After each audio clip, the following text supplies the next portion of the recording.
देखो अय गरीब आदमी, अय देखो इधर क्वेश्चन 3.2।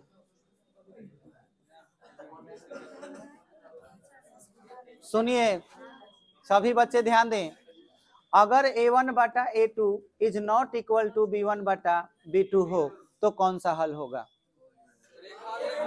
एक हल चाहे अद्वितीय हल, इसे संगत हल भी कहा जाएगा। समझ में आया? और सुअर कहीं का, इसको भी तो कहेंगे। संगत हल है कि नहीं है? अद्वितीय हल है।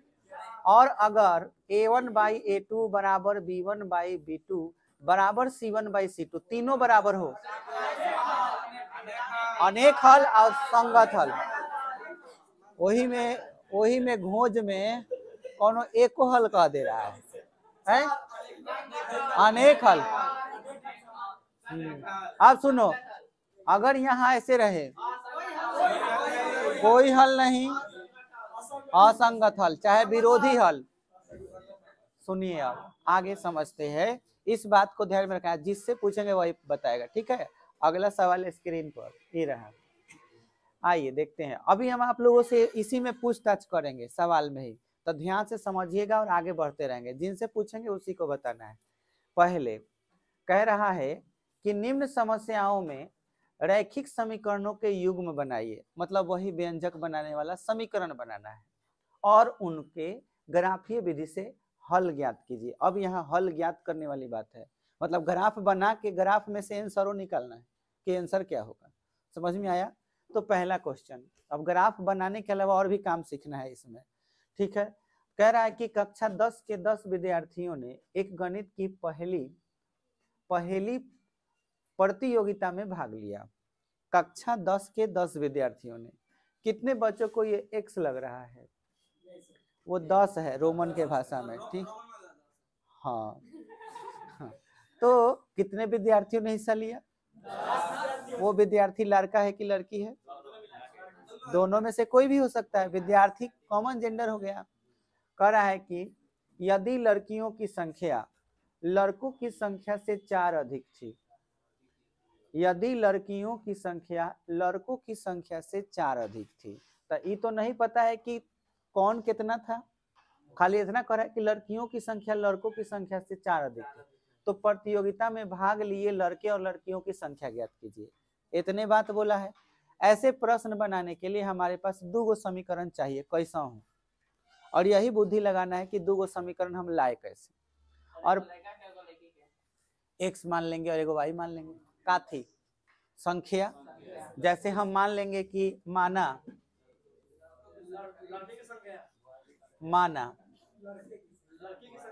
लड़कों की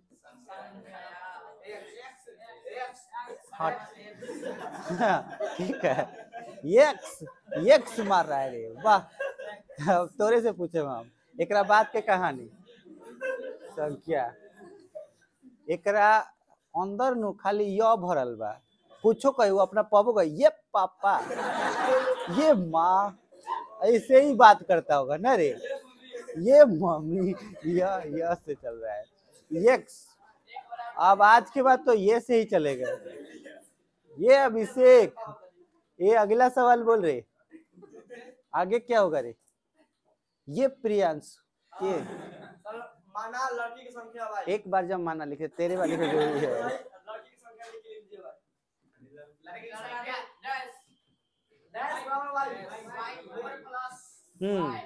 10 अब दिखाओ, अब तो अभी औकात हाथ में आ जाए। हाँ बस इतने आवे, तो एक बात बोल के दिखाओ, पढ़ो, बोलो। अब यहाँ बुद्धि लगाना है, वो तो कौनो बता देगा, लगा बुद्धि इसमें। इतने लाइन में समीकरण मिल जाएगा, इतने दूर तक में समीकरण मिल जाएगा।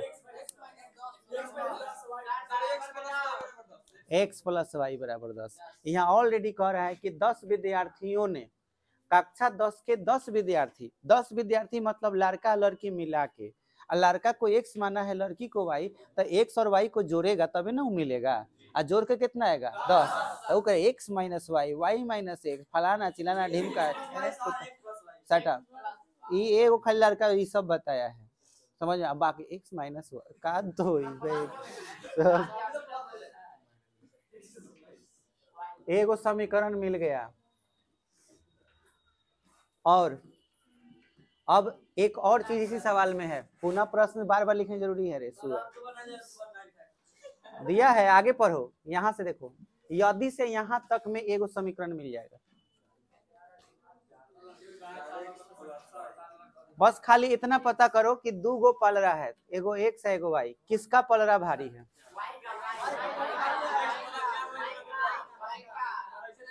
यदि लड़कियों की संख्या लड़कों की संख्या से 4 ज्यादा है, लड़कियों की संख्या लड़कों की संख्या से 4 ज्यादा है, लड़की ज्यादा कि लड़का ज्यादा? लड़की की y माना गया है, तो y ज्यादा है और x कम है, तो क्या ये बराबर होगा? नहीं होगा। अगर मुझे बराबर करना है तो जो पहले से कम है उसको ज्यादा करना होगा, या पहले से जो ज्यादा है उसको कम करना होगा, कोई एक काम करना होगा। ज्यादा कौन है? y ज्यादा है, तो इसमें कितना ज्यादा कर देंगे? 4 ज्यादा कर देंगे। तो हम कैसे लिखेंगे? x + 4 बराबर y। समझ में आया? तो चाहो तो y को इधर ला सकते हो, चाहे इसी को मान सकते हो। क्या चीज? समीकरण 2। ऐसे ही लिख सकते हैं। ये दो गो समीकरण हो गया हम लोग का।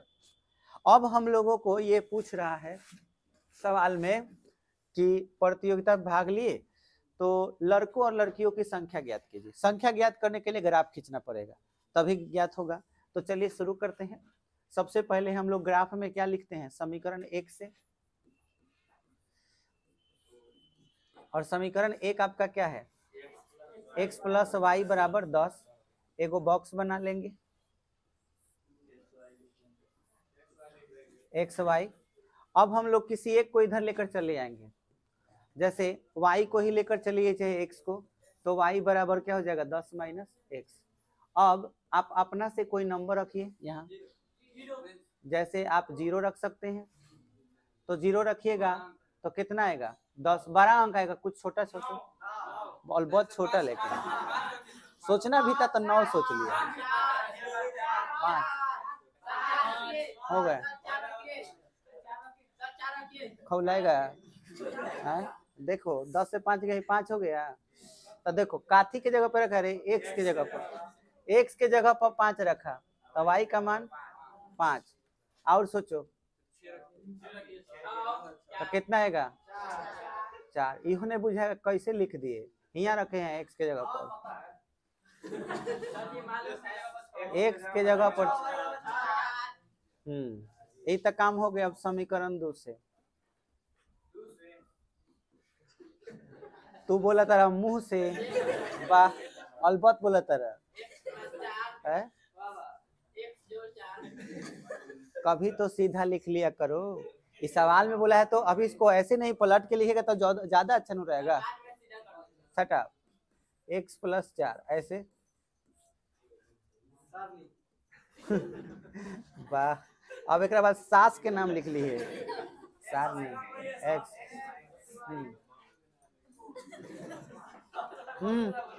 बोलो।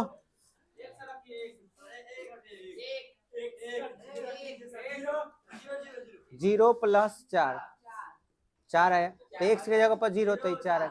और सोचो 2, 1 ना रखते।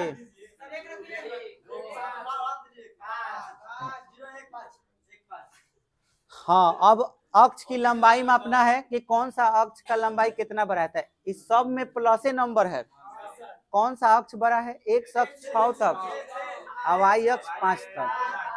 ठीक है,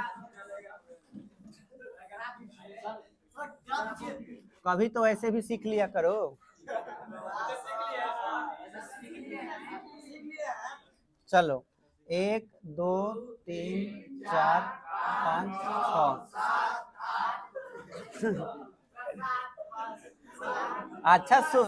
अच्छा सुर पकड़ा था सर।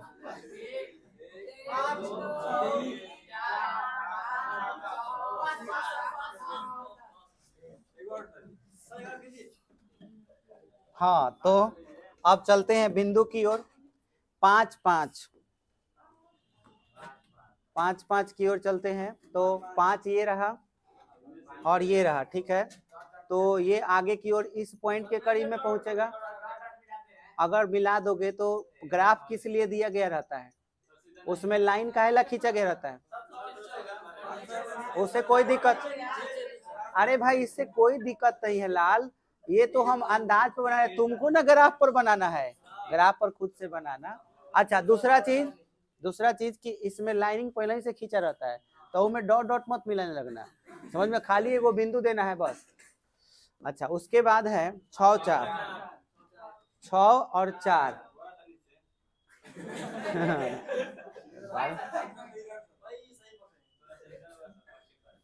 हो गया।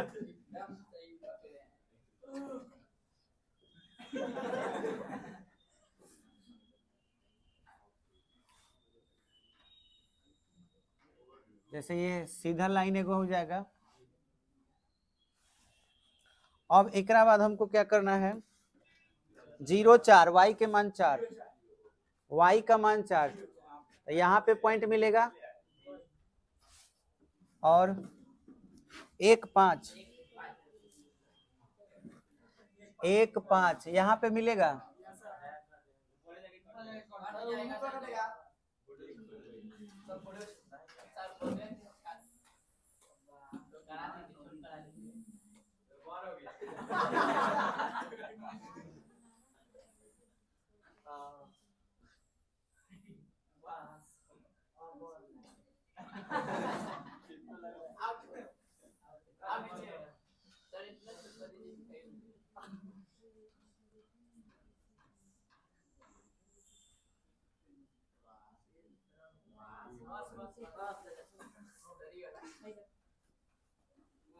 चाचू आप चुप रहिए, आ जाएं। हाँ बोलिए क्या। अब ध्यान दीजिए, यहाँ पे बहुत इंपॉर्टेंट बात सीखना है। ये ग्राफ जो बना हुआ है, ये पॉइंट लगभग इस अक्ष के ऊपर गया है, ध्यान दीजिएगा, ये पॉइंट जो है इस अक्ष से ऊपर चला गया है। हमको ये जानना होता है कि ये पॉइंट किस जगह पर है, x के किस मान पर है और y के किस मान पर है। तो ये तो तभी दिखेगा जब हम किसी ग्राफ के पेज पर ये सवाल बनाएंगे, तो हम इस लाइन को पकड़ के नीचे आएंगे तो हमें पता चल जाएगा कि किस जगह पर आपका x है और किस जगह पर आपका y है। बात समझ में आया?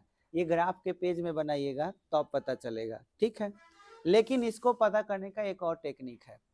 टेक्निक ये है कि अंदाज पर कोई नंबर यहाँ का चुन लेते हैं। समझ में आया कि आखिर वो नंबर कौन सा है, और उस नंबर को अगर हम चुन ले, पता कर लें, और इस नंबर को हम अपने इक्वेशन में डाल दें। जैसे आपको लग रहा होगा कि जैसे कि ये नंबर 3 के करीब में या 4 के करीब में या इसके बीच में होगा, मान के चलिए 3 के करीब में है, तो 3 तो x पर है ना, तो अगर मैं x के जगह पे क्या लिख दूं, 3, किसी में भी, इसमें चाहे इसमें, दोनों में से यहाँ 3 लिख दूं, ठीक है। तो इस नंबर के सामने हो सकता है कि 7 8 8 के करीब में हो, समझ में आया, या फिर 7 के करीब में हो, कोई भी नंबर हो सकता है। तो यहाँ पे वही नंबर लिखाएगा जो जोड़ के इसमें भी वही आए और जोड़ के भी इसमें भी वही आए। जैसे अगर 3 होगा और ये 7 होगा, तो 3 और 7 मिलके कितना होगा, 10। यहाँ भी रखिए 3 रखिए और यहाँ क्या रखिए 7, तो 3 और 4 जोड़ के 7 के क्या हो गया, बराबर। इसका मतलब हुआ कि ये पॉइंट जरूर किसके पास है, हाँ। तो एक्यूरेट जब ग्राफ आप खींचिएगा तो 100% ये वैल्यू किसके करीब में आएगा, 3 7। अगर आप ठीक से देखें तो ये गैपिंग थोड़ा ज्यादा है, ये गैपिंग क्या है, कम है, इसलिए ये इतना पर आता तो जरूर किसके पास आता, 7 के पास आता। बोलिए ये बात समझ में आया? तो अब आप ग्राफ जब इस पर खींचिएगा तो ये लाइन थोड़ा सा ऊपर रहेगा और ये वाला नंबर 7 के करीब में होगा, है ना, और ये 6 जो है यहाँ पर होगा। इस तरह से बराबर बराबर डिस्टेंस पर ये आएगा, ठीक है। और हमारा आंसर इस पॉइंट पे हम लोग लिख देंगे क्या चीज, 3,7। अब हम लोग हल यहाँ पे नीचे लिख देते हैं। हल में x के जगह पर लिख देते हैं कितना, 3, y के जगह पे क्या लिखते हैं 7। समझ में आया। अब x किसको माना गया था, लड़कों की संख्या को, तो लिख देंगे इसलिए लड़कों की संख्या बराबर कितना हो जाएगा, x बराबर 3, और लड़कियों की संख्या क्या हो जाएगी,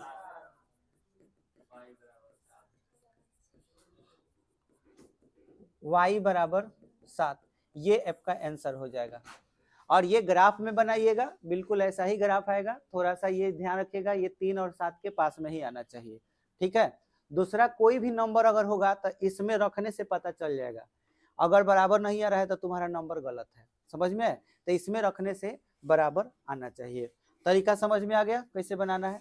अभी फिलहाल कलम से ही बाद में उतार लीजिएगा, रफ करके घर पे बढ़िया से बनाइएगा। अब ये सवाल देखिए कैसे बनाइएगा। 5 पेंसिल मतलब 5x हो जाएगा, 7 कलम मतलब 7y बराबर क्या हो जाएगा 50।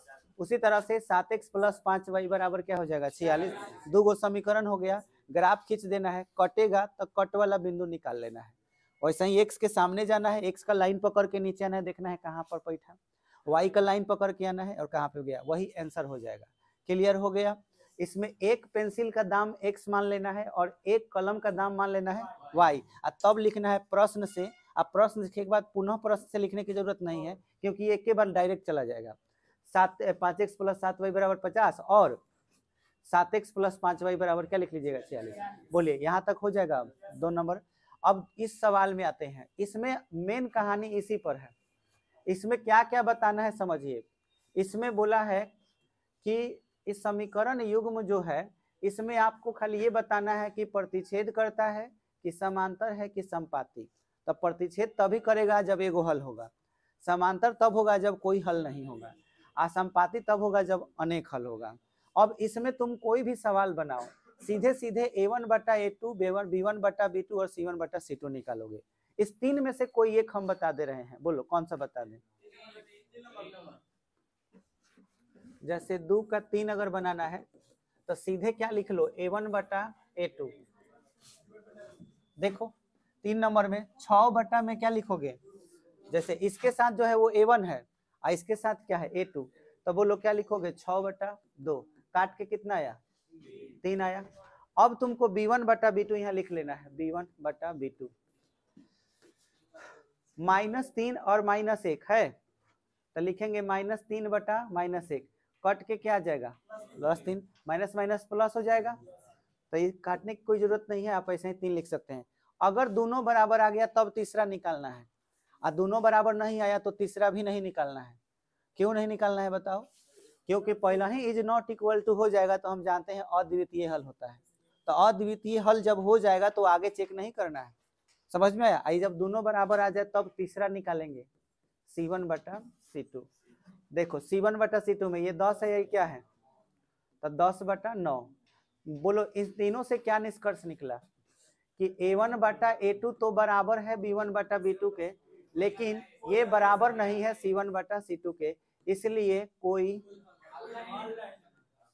हल नहीं है। अब कोई हल नहीं है इसलिए हमसे केवल रेखा के बारे में पूछा गया है, हल के बारे में नहीं पूछा गया है। हम तो जानते हैं कि यहाँ कोई हल नहीं होता है, हमसे रेखा के बारे में कि रेखा कैसा होगा, प्रतिच्छेद समांतर संपाती।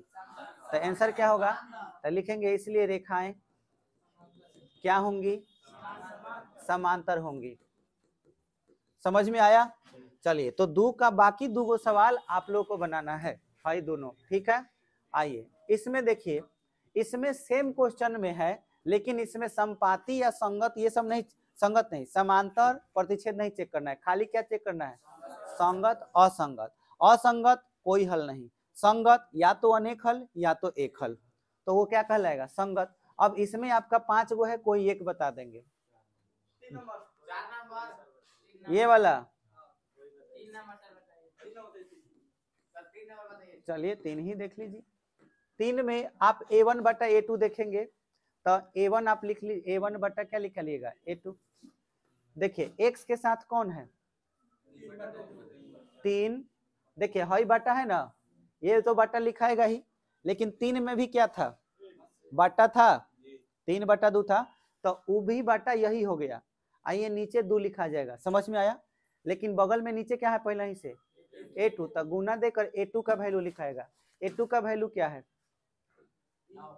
देखिए यहाँ दोनों समीकरण दिया है, क्या दिया है? 9, तो यहाँ गुना में क्या लिखा जाएगा? 9। बोलो समझ में कैसे लिखना है? a1 का मान 3/2 बाटा है तो बाटा, a2 के जगह पर क्या लिखा जाएगा? 9। लिखने का तरीका समझ में आया? कटेगा तो काट दो, 3 का 9 कितना हो गया? 1/6। अब क्या निकालेंगे? b1/b2, b1/b2 मामा के बेटा के नाम है, b1/b2, तब b1 के नाम का है 5/3, तब 5/3 लिखा गया। लेकिन अब b2 लिखना है, तब b2 कितना है? -10 है, सुअर कहीं का -10 है, तो -10 कट गया, 5 दूना 10, कितना गया? माइनस नीचे नहीं लिखते हैं, ऊपर कर देंगे, तब -1 बटा क्या गया? 6। क्या निष्कर्ष निकला? बराबर नहीं है, तो तीसरा नहीं निकालेंगे, बस इतने। अब यहाँ से निष्कर्ष निकला कि a1/a2 बराबर नहीं है b1/b2 के, इसलिए कौन सा हल है? एक हल है। इसलिए यह कौन सा हल है?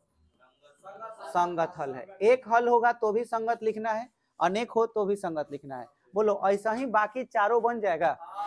चलो सवाल नंबर 4 कह रहा है कि निम्न रैखिक समीकरणों के युग्मों में से कौन से युग्म संगत या असंगत हैं? फिर से वही चेक करना है कि संगत है कि असंगत। लेकिन आगे कह रहा है कि यदि संगत है तो ग्राफीय विधि से हल करें। इसका मतलब हुआ कि अगर असंगत होगा तो सवाल नहीं बनाना है, असंगत मिल गया तो ग्राफीय विधि से इसको बनाना है। 4 गो है, कौनो एगो बना देंगे। 3 नंबर सवाल नंबर 4 4 का 3 कह रहा है x माइनस वाई नहीं 2x plus y minus 6, 2x plus y minus 6 बराबर 0। इस समीकरण 1 हो गया। अच्छा उसके बाद क्या है? 4x माइनस 2y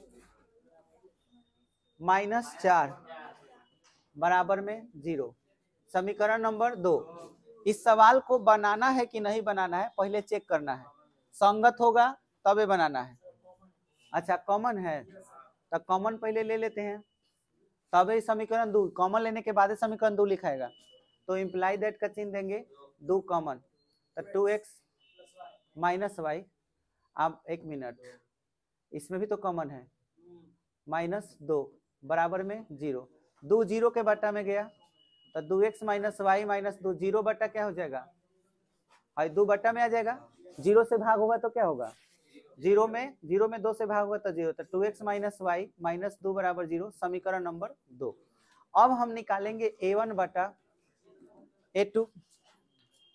आए बोलो क्या होगा? x के साथ क्या है और यहाँ 2 कट के कितना आएगा?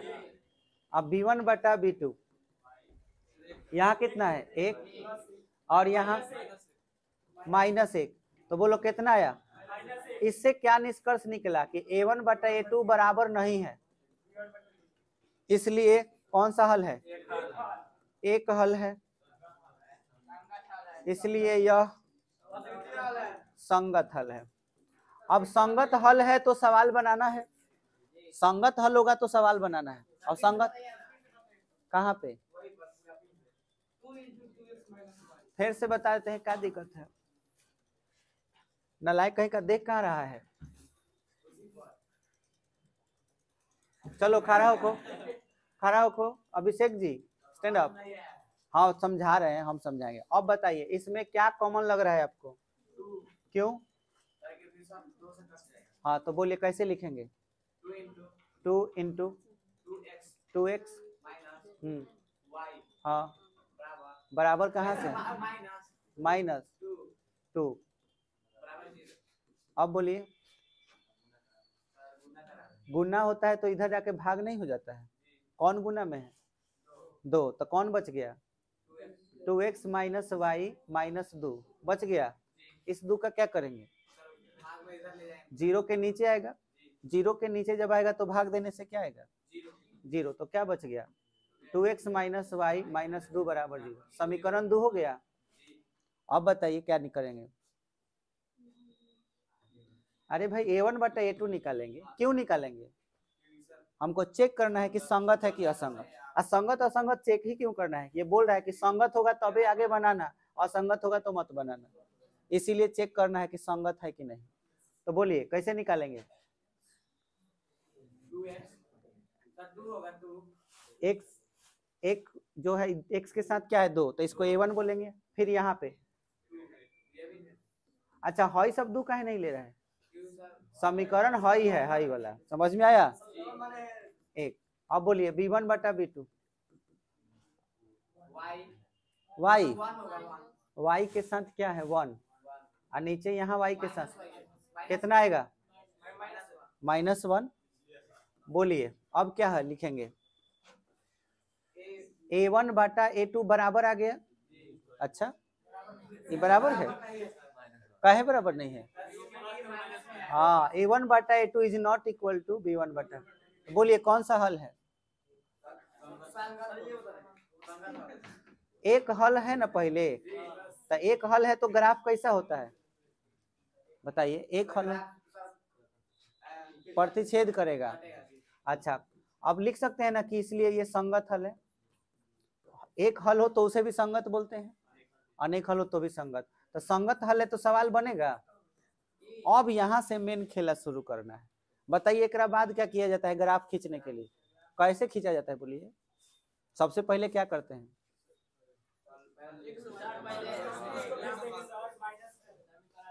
समीकरण 1 से चलते हैं। समझ में आया? बैठिए। समीकरण 1 से, समीकरण 1 उतारेंगे, क्या है? -6 को इधर भेज लो, बराबर 6 हो जाएगा। यहाँ बॉक्स एक बना लेंगे। अब इसमें से किसी एक को इधर भेजो। y बराबर 6 - 2x ऐसे लिख सकते हो। चलो अब x के जगह पर अपना मन से कोई नंबर रखो।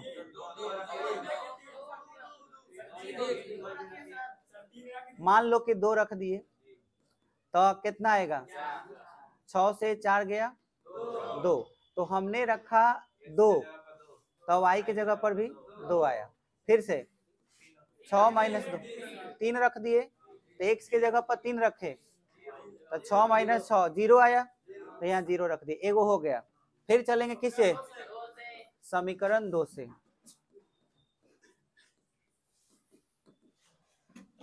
समीकरण 2 हमारा है 2x - y, अब -2 को इधर कर लो, +2, तो 2x - y बराबर क्या होगा? 2 xy।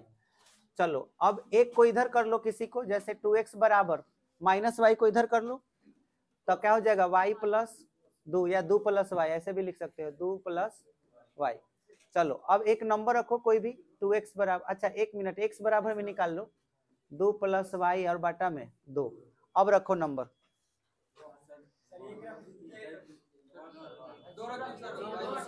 दो रख देते हैं y के जगह पर, तो 2 + 2 बटा 2, तो 4/2 कट के क्या आएगा? 2, तो x का मान 2 आया।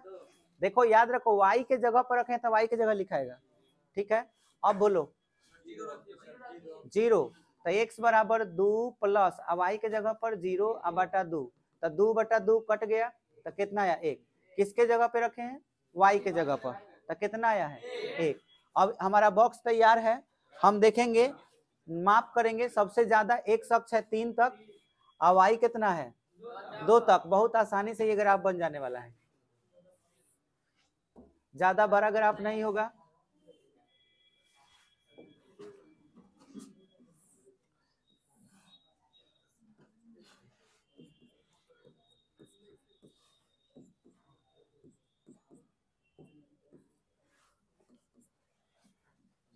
जब हाई लेवल का कोई ग्राफ होगा तब ग्राफ पर बनाया जाएगा, ये सब नॉर्मल ग्राफ है।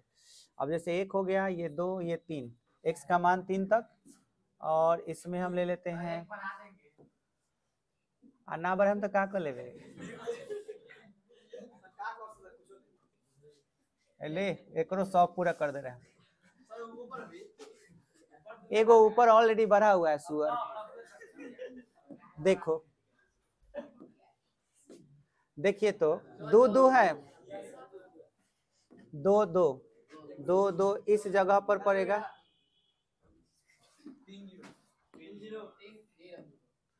3 0, x का मान 3, x का मान 3 0 ही होगा। अब यहाँ पे आपको एक लाइन ड्रॉ कर लेना है।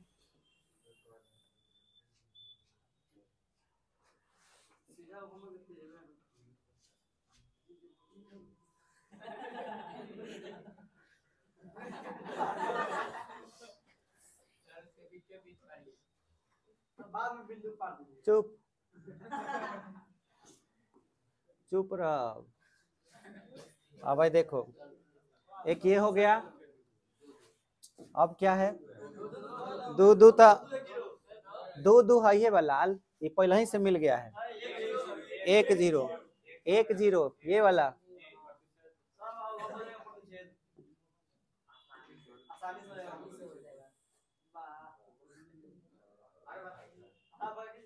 बोलो कौन से पॉइंट पे हुआ, तो दो दो यहाँ पे लिख लेंगे और यहाँ पे हल लिख लेंगे। हल में x और y ऐसे लिख लेंगे, x बराबर 2 और y बराबर 2। ये आपका आंसर हो गया। समझ में आया? इस तरह से आपको ग्राफ खींचना है। देखिए इसके बाद कह रहा है कि एक आयताकार बाग, इसमें बाकी ऐसे ही बनाना है। कह रहा है कि एक आयताकार बाग, आयताकार में जैसे ही आयत का बात आता है तो उसमें लंबाई चौड़ाई दोनों आ जाता है।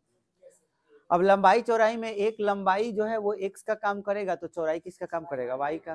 तो यही दिमाग में रखना है और आगे बढ़ते हैं।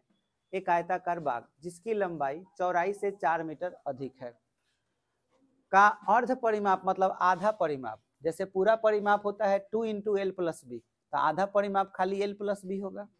समझ में आया? जैसे ये बोर्ड है तो इसका ये लंबाई और ये लंबाई और ये चौड़ाई और वो चौड़ाई हो गया।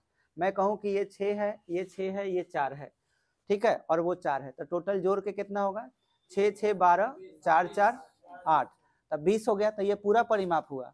आधा पूछना होता तो कितना बोलते हैं, तो है 6 और है 4 जोड़ते, यानी l और b केवल जोड़ते, यानी x और y जोड़ते केवल। ये x हो गया लंबाई और चौड़ाई क्या हो गया, y। समझ में आया? तो आपको लंबाई चौड़ाई क्या मान लेना है, जैसे आपको मान लेना है कि माना लंबाई क्या है, लंबाई को आप x मान लिए और चौड़ाई को क्या मान लिए, y मान लिए। अब आप प्रश्न से चलिएगा तो पहला प्रश्न का पार्ट क्या कहता है, कहता है कि लंबाई चौड़ाई से 4 मीटर अधिक है। हमें भी मालूम है लंबाई हमेशा बड़ होता है, लंबाई हमेशा अगर बड़ होता है तो अब बताइए किसका पलड़ा भारी होगा, x और y में से x का। तो x कभी y के बराबर हो नहीं सकता। इसे बराबर करना है तो आपको दोनों तरफ बैलेंस करना होगा। ज्यादा कौन है, x ज्यादा, तो इसे बराबर करना है, इसमें 4 जोड़ देंगे। समझ में आया? क्योंकि 4 का फर्क बता रहा था ना, तो इस समीकरण नंबर क्या हो गया, 1 हो गया। और एक और बात बोला है इसमें, क्या बोला है, अर्ध परिमाप कितना, अर्ध परिमाप मतलब खाली लंबाई और चौड़ाई जोड़ना है। तो अब आप यहाँ पे लिख सकते हैं x + y बराबर 36। समीकरण 2, इसका खाली आपको ग्राफ खींच देना है। कह रहा है कि बाग की बीमाएं, बीमाएं मतलब लंबाई चौड़ाई ज्ञात करना। तो ग्राफ खींचिएगा, ग्राफ खींचिएगा तो कट पॉइंट आएगा, फिर जो नीचे x के जगह पे आएगा वही आपका आंसर हो जाएगा, जो y के जगह पे आएगा वो आंसर हो जाएगा। बोलो ग्राफ खींच लोगे इसका, 5 नंबर का हम समीकरण बना दिए, ग्राफ खींच देना है, आंसर आ जाएगा, हो जाएगा। आगे देखिए, कह रहा है 6 नंबर, एक रैखिक समीकरण 2x + 3y - 8 = 0 दिया गया है। दो चरों में एक ऐसी और रैखिक समीकरण लिखिए ताकि प्राप्त युग्म का ज्यामितीय निरूपण जैसा कि प्रतिच्छेद करती हुई, समांतर, संपाती। ये मतलब कि एक तरह से ऐसा सवाल है जिसको कोई भी बच्चा अगर एक बार समझ जाए तो देखते ही आंसर लिख देगा। आपके सामने सवाल रहेगा, तुरंत आप आंसर बोलिएगा। कैसे, समझिए, आपसे पूछा है एगो समीकरण, आपको खुद बोल दिया, वो कहा कि एगो समीकरण है हम तुमको दे दिए। अब कह रहा है कि खुद से तुम एगो ऐसा समीकरण लिखो, ऐसा लिखो कि वो कैसा हो जाए, प्रतिच्छेद करता हुआ। अब हमको तो मालूम है प्रतिच्छेद अगर कराना है तो a1 बटा a2 बराबर नहीं होना चाहिए b1 बटा b2 के। c काथी रहेगा उससे हमको क्या मतलब है, तो तुम अपना बुद्धि लगाओ। यहाँ 2x लिखा हुआ है + 3y - 8 = 0 लिखा हुआ है। अपना मन से कौनो दूगो नंबर ऐसा ले लो कि बराबर खाली नहीं आए, अपना मन से। जैसे 6 नंबर में आपको सवाल बनाना है, देखते ही आप आंसर बोल दीजिएगा। जैसे आपको प्रतिच्छेद के लिए पूछा है ना 1 नंबर के लिए, तो आंसर आपको लिखना है, ठीक है। तो अपना मन से दूसरा समीकरण आपको लिखना है। तो दूसरा समीकरण जो लिखना है उसमें पहला समीकरण क्या था, जैसे हम यहाँ लिख दे रहे हैं पहला समीकरण। अब पहला समीकरण आप नोट कर लीजिए, 2x प्लस 3y माइनस 8 बराबर 0। आपको क्या लिखना है, दूसरा समीकरण, ताकि क्या हो, प्रतिच्छेद करे, है ना। दूसरा समीकरण ताकि क्या करे, प्रतिच्छेद। तो यहाँ पे लिख देंगे प्रतिच्छेदन के लिए या प्रतिच्छेद के लिए। अब लिख दिए। अब आपको दूसरा समीकरण प्रतिच्छेद के लिए लिखना है तो अपना मन से कुछ लिखिए, लेकिन केवल क्या आना चाहिए, a1 बटा a2 is not equal to b1 बटा b2। तो 2x है ना, इसके जैसा कोई नंबर बोलिए। जैसे आप 2x ही लिख दिए, चाहे मन किया तो 3x ही लिख दिए। एक बाद मन करे तो प्लस लिख दिए, नहीं तो माइनस लिख लिए। जैसे मान लीजिए -4y लिख लिए, एक बाद कुछ लिख लीजिए, प्लस 9 लिख लिया और बराबर में क्या चीज 0। देखिए 2 बटा 3, 3 बटा -4, क्या ये बराबर है, ये बराबर नहीं है, तो इसलिए प्रतिच्छेद करेगा। समझ में आ गया। तो इसका आंसर कुछ भी हो सकता है, इसका आंसर कोई भी आंसर हो सकता है। मन करे तो यहाँ +4y लिखे तो भी बराबर नहीं होगा, लेकिन गलत पता है कहाँ पे हो जाएगा, याद रहे। जैसे ये 2 बटा 3 है, तो यहाँ भी 2 बटा 3 नहीं आना चाहिए। जैसे मान के चलिए कि यहाँ पर अगर अपना से आप 4x ले लिए, ठीक है, और यहाँ पे 6x ले लिए, तो गलत हो जाएगा। काहे कि 2 बटा 4 और 3 बटा 6 बराबर हो जाएगा। समझ में आया, क्यों, क्योंकि 2 बटा 4 का मतलब 1 बटा 2 और 3 बटा 6 का मतलब 1 बटा 2 बराबर हो जाएगा, तब प्रतिच्छेद नहीं करेगा। बोलो तरीका समझ में आया। तो इसलिए हमारा आंसर जो होगा 3x - 4y या कुछ भी ले सकते हैं। उसी तरह से दूसरा का आंसर लिखना हो तो तुम बड़े आराम से बता सकते हो। क्या बोल रहा है, समांतर में क्या होता है, 2 गो बराबर और तीसरा बराबर नहीं, यानी खाली तुमको है 2 गो बराबर कर देना है और तीसरा अलग अलग लिख देना है। जैसे एक पहले लिखे थे 4x लिख दो, क्या लिख दो 6x लिख दो प्लस में, और यहाँ पे 9 लिख दो, रहने दो। समझ में आया। जैसे यहाँ पे आंसर हमको लिखना हो दूसरा समीकरण का, तो दूसरा समीकरण का आंसर बोलो क्या होगा। जैसे 6x 4x लिख दिए प्लस 6y, आप प्लस 9 लिख दिए, देखो हो गया। इस तरह से आंसर हो जाएगा। तीसरा का आंसर खुद से लिख लेगा, क्या लिखेगा, समपाती होने के लिए तीनों बराबर। तो सेम इसका आंसर लिखने का बहुत आसान सा तरीका है, अपने मन से किसी भी नंबर से इसी में गुना करा दो, आंसर आ जाएगा। जैसे मान के चलो 5 से गुना करा देगा तो ये 10 हो जाएगा, 15 हो जाएगा, आई कितना हो जाएगा -40, आंसर हो गया। बोलो समझ में आ गया। तो इस तरह से आपको इसका आंसर लिख लेना है। समीकरण देखिए, ये जो दिया हुआ है, कह रहा है कि इसका ग्राफ खींचिए, एक अक्ष और इन रेखाओं से बने त्रिभुज के शीर्षों के निर्देशांक ज्ञात कीजिए और त्रिभुजाकार पटल को छायांकित कीजिए। इसमें 3 किस्म का सवाल हो गया। पहले तो ग्राफ खींचना है, फिर जब ग्राफ खींचेंगे तो एक अक्ष और रेखा के बीच जो है एक त्रिभुज बनेगा, उसका क्या निकालना है, निर्देशांक। और निर्देशांक जब निकल जाएगा तो उसके बाद उस जो त्रिभुज बनेगा उसको पेंट करना है, छायांकित करना है पेंसिल से। समझ में आया। चलिए बना लेते हैं, अभी टाइम है कि अभी उतारिएगा। देखिए आप एक काम कर सकते हैं, आप ग्राफ बनाइएगा, ऑटोमेटिक एक त्रिभुज बन जाएगा। जैसे ही ग्राफ बनाइएगा ना तो एक त्रिभुज बन जाएगा, उस त्रिभुज को पेंसिल से पेंट कर देना है या किसी भी कलर से आप पेंट कर दीजिएगा। समझ में आ गया। अभी उतारिए, अगर टाइम बचता है तो बना देंगे।